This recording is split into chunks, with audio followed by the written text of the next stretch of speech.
and in exercise of Article 3.8b(2), the National Executive Council (NEC) has fully approved the expulsion of Honorable Farah Maalim as the Deputy Party Leader, which was announced by our party leader on January 15th, 2025.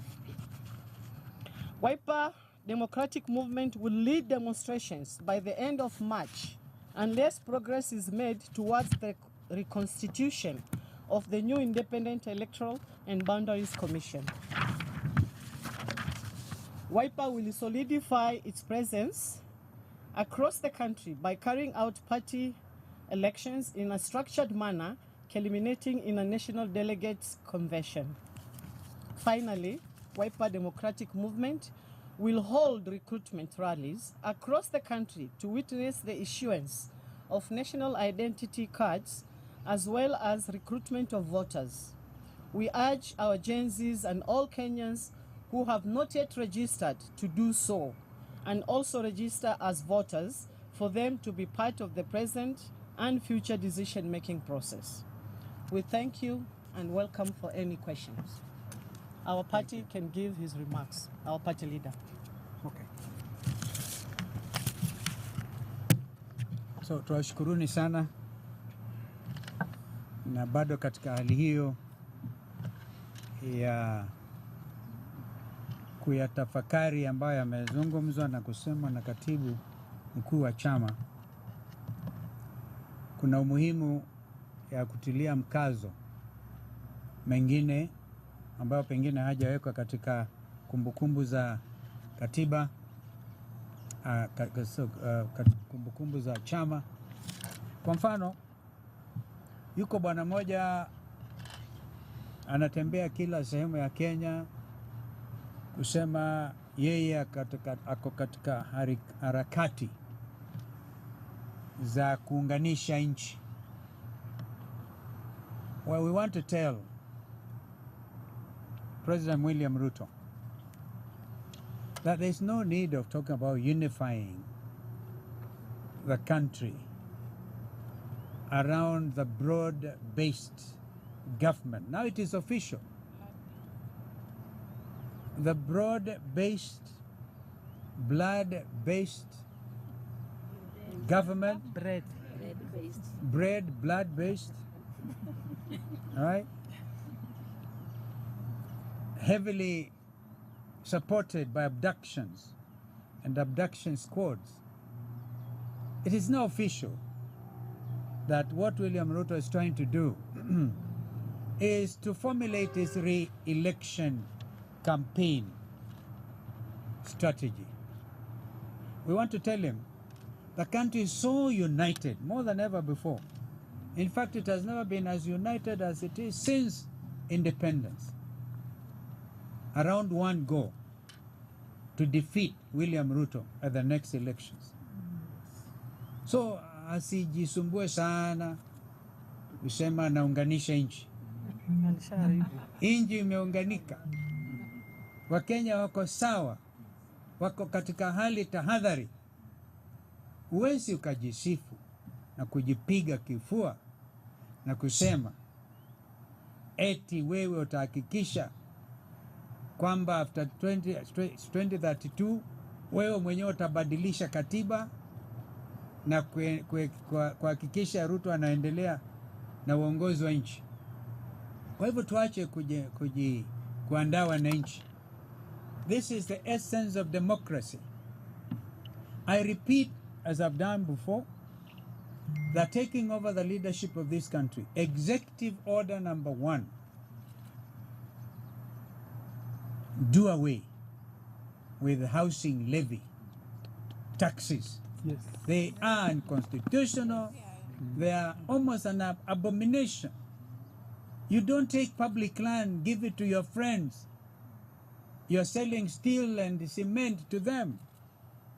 You've even taken over Baburi cement under conditions that are questionable. And then you call that free housing, affordable housing. So like Donald Trump has done, issued so many executive orders Sisi tunajiandaa na hiyo moja kwa sasa. We are very clear about it.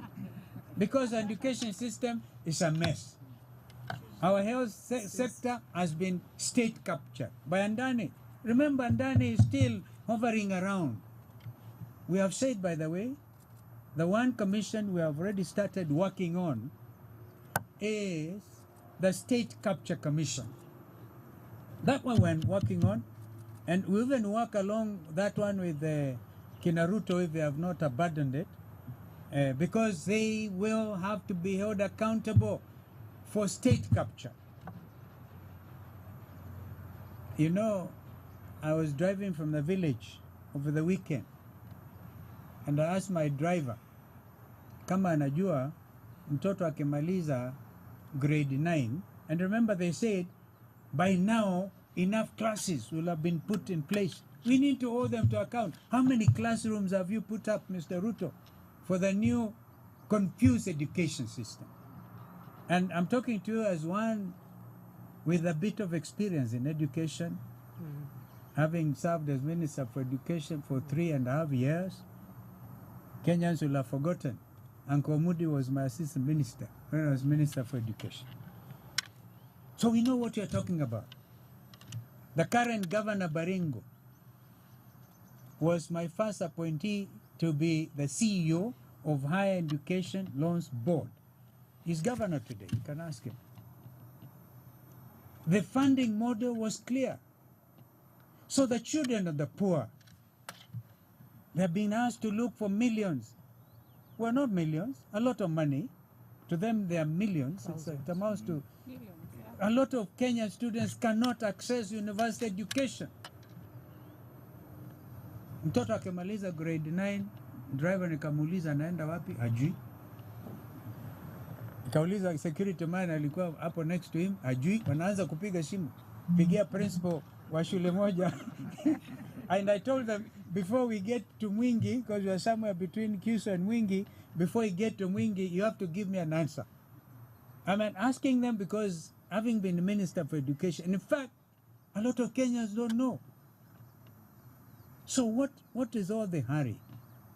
Health sector, messy. Education sector, messy. An average Kenyan, and I'm asking every Kenyan who has a payslip, every Kenyan with a payslip. If you now do not come out, because these are the middle class people who sat at their comfort zones, and they saw Kenya Kwanza take over the reins of leadership. Now, if you feel a way all of us are feeling, make it your business to unite the country against getting William Ruto and Kenya Kwanza out of government. I've just come from attending the funeral service of Senior Counsel Judy Dongori, and our house took got of the family. And I was leaving that place.